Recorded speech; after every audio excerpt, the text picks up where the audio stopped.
अस्सलाम वालेकुम नाज़रीन, India has comprehensively won the game और इस जीत का पूरा क्रेडिट जाता है केएल राहुल को। जी नाज़रीन, केएल राहुल ने बहुत रिमार्केबल इनिंग्स खेली, बहुत कमाल की इनिंग्स खेली। मतलब जब इंडिया बिल्कुल रेत की दीवार की तरह नीचे गिर गया था, उस वक्त केएल राहुल और विराट कोहली ने जो है वो बहुत एक ज़बरदस्त किस्म की पार्टनरशिप की और उसी पार्टनरशिप की वजह से ऑस्ट्रेलिया को किस से 2-4 होना पड़ा और इंडिया को जीत से हमकिनार होना पड़ा। मैं यहाँ पे कहूँगा कि केएल राहुल की बहुत कमाल की इनिंग्स थी। नो डाउट विराट कोहली भी बहुत अच्छा खेले, लेकिन वो चांसलेस इनिंग्स नहीं खेल सके। उन्होंने 85 रन्स किए, लेकिन उनको एक चांस मिला।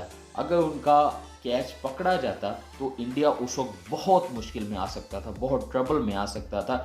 लेकिन केएल राहुल ने एक बहुत सोफिस्टिकेटेड इनिंग्स खेली, बहुत फ्लॉलेस इनिंग्स खेली। जाहिर सी बात है स्टार्टिंग में आके वो फंसे, जिस तरीके का प्रेशर था, मतलब 2 पे 3 आउट थे और जिस किस्म का प्रेशर था उस पे मतलब वो एक असाब शिकन प्रेशर था कि ऑस्ट्रेलियन बॉलर जो हैं वो डोमिनेट कर रहे हैं, अटैक कर रहे हैं और आप वहाँ पे सिचुएशन में आके के फंसे हुए हैं और मतलब टीम को मुश्किल हालात से निकालने की कोशिश कर रहे हैं। बहुत कमाल की इनिंग, जैसे मतलब उन्होंने अपने हिसाब पर काबू रख के खेला। केएल राहुल कहते हैं कि मैंने तकरीबन 50 ओवर विकेट कीपिंग करने के बाद शावर किया। शावर करके मैंने सोचा चलो तकरीबन कोई आधे घंटे के लिए जो है वो पाँव अपने पानी में डाल के बैठता हूँ, थोड़ा रिलैक्स करता हूँ, खुद को कूल डाउन करता हूँ। जाहिर सी बात है इतनी गर्मी में विकेट कीपिंग की 50 ओवर बहुत कमाल की बात है। तो कहने लगे मैं सोचा चलो थोड़ी देर बैठता हूँ और फिर अचानक ऐसा हुआ कि 2 पे 3 आउट हो गए, मुझे पैड करके फिर वापस आना पड़ा और ऑलमोस्ट 50 ओवर्स फिर बैटिंग की। मतलब क्या स्टेमिना है यार, मतलब क्या फिटनेस है। हम कहते हैं कि विराट कोहली की फिटनेस बहुत कमाल है, नो डाउट विराट कोहली की फिटनेस बहुत कमाल है। मतलब जिस तरीके से वो क्विक रन्स लेते हैं, लेकिन उनके साथ साथ केएल राहुल ने भी तो उनका साथ दिया ना। मतलब दोनों ने जो क्विक स्ट्राइक रोटेट किया, इवन के केएल राहुल ने 50 ओवर विकेट कीपिंग की थी, लेकिन उन्होंने ज़रा सा भी फील नहीं होने दिया कि मैं थका हुआ हूँ।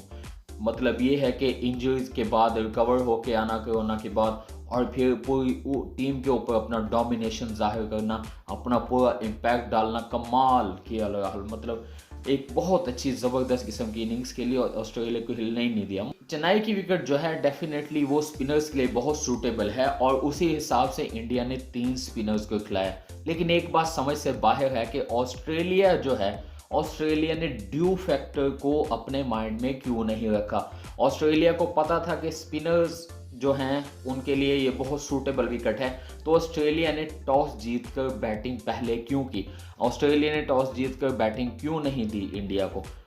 अगर ऑस्ट्रेलिया टॉस जीतकर इंडिया को बैटिंग देता तो बाद में जब ऑस्ट्रेलिया बॉल करता तो डेफिनेटली बॉल गीला होना था, तो उसका स्ट्रेट वे जो है वो ऑस्ट्रेलिया को फ़ायदा होना था, जिसका फ़ायदा विराट कोहली और केएल राहुल ने बाद में उठाया। बॉल जब गीला हो गया तो फिर उन्होंने पटक पटक के मारा उन लोगों को कि भाई अब फ़ायदा उठाओ। तो ये बहुत बड़ा क्वेश्चन मार्क है कि ऑस्ट्रेलिया ने क्यों ऐसा किया। उनको पता था कि हमारी स्पिन जो है वो कमज़ोर है और ये विकेट जो है वो स्पिनर्स के लिए बहुत अच्छा है, फिर भी उसके बावजूद ऑस्ट्रेलिया ने पहले बैटिंग करने का फैसला किया और 199 पर ढेर हो गए। बाद इंडिया ने 41.2 ओवर में स्कोर पूरा कर लिया। केएल राहुल ने 97 रन बनाए, लेकिन केएल राहुल ने 97 रन बनाए, 100 नहीं कर सके, लेकिन उनके ये 97 रन भी 200 से ज़्यादा हैं।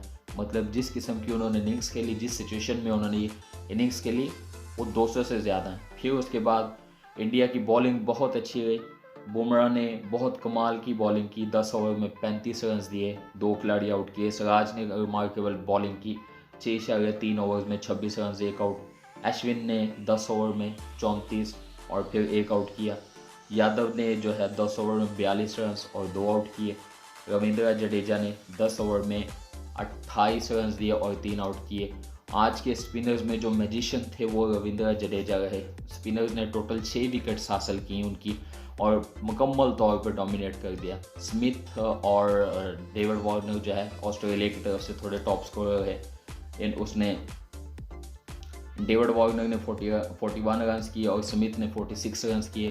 आप ये कह सकते हैं कि ऑस्ट्रेलिया ने एक बहुत ही गंदी और बहुत ही गैर जिम्मेदाराना बैटिंग की। स्पिनर्स के सामने तो वो मतलब बहुत गंदा खेलते हैं स्पिनर्स के सामने। ऑस्ट्रेलियन जो है वो बहुत मुश्किल होता है उनको, और इसी चीज़ का फ़ायदा उठाया इंडिया ने। और एक गुड न्यूज़ ऑस्ट्रेलिया के लिए ये है कि इसके बाद उनका चेन्नई में कोई मैच नहीं है, तो इस वजह से उनको स्पिनर्स के लिए वो इतना मुश्किल नहीं होगा। लेकिन ये है कि इंडिया की विन जो है वो बहुत ज़बरदस्त है। हाँ, जो शुरू में इंडिया ने एग्रेशन दिखाया वो बहुत महंगा पड़ सकता था, जैसे ईशान किशन, ठीक है, जवान लड़के हैं, जवान खून है, थोड़ा वो करना चाहा, लेकिन ये है कि कॉट बिहाइंड हो गए। फिर उसके बाद रोहित शर्मा LBW, फिर उसके बाद श्रेयस अय्यर, वो भी हाथ में कैच पकड़ा कर चले गए। तो ये थोड़ा सा देखना पड़ेगा इंडिया को, लेकिन ये है कि इंडिया ने भी अपने अराइवल की अनाउंसमेंट कर दी है कि हम भी we are also in the world cup. और भारत जो है, भारत को उनके ही मुल्क में हराना बहुत मुश्किल है। स्पिनर्स जो हैं भारत के वो तो जान से मार देते हैं, मतलब बहुत मुश्किल है। तो बहुत बड़ा कॉम्बिनेशन है इंडिया के पास। बैटिंग की एक लंबी लाइन है, फिर उसके बाद बॉलिंग की एक लंबी लाइन है। इंडिया भी एक बहुत बड़ा टफ टाइम देने वाला है पूरा टूर्नामेंट। इस वीडियो में नाज़रीन इतना ही, अपना ख्याल रखिएगा, मिलते हैं अगली वीडियो में। अल्लाह हाफिज़।